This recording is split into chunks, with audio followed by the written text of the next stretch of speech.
Спроби Росії узаконити анексію марні. Так в МЗС Туреччини відреагували на так званий Кримський форум у Стамбулі. Що б не робила Москва, аби схилити Анкару на свій бік, офіційна позиція країни незмінна, а її міжнародна політика послідовна. Туреччина не визнає і ніколи не визнавала незаконної анексії Криму. Так званий економічний Кримський форум відбувся у Стамбулі напередодні. Туди, зокрема, покликали турецьких та кримських бізнесменів. В готелі мережі «Хілтон» відмовилися приймати зібрання окупантів та їхніх прихильників, тож форум перенесли в інший «Палат-готель».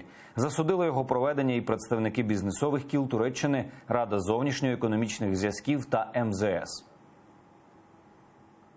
Позиція Туреччини в Україні чітка. Ми підтримуємо територіальну цілісність України і не визнаємо незаконну та нелегітимну анексію Криму. У нас немає офіційного контакту з де-факто владою в Криму. Спроби легітимізувати анексію Криму не матимуть впливу на нашу політику.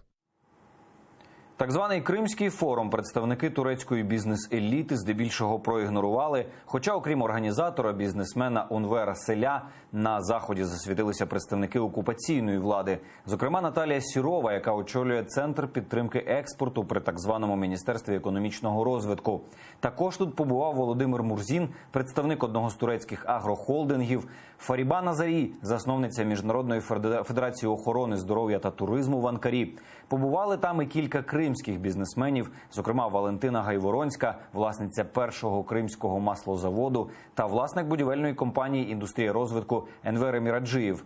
Він залишається членом Ради кримських татар. А ще тут побувала новообрана депутатка окупаційного парламенту Криму та член Ради кримських татар Лемара Селенділі.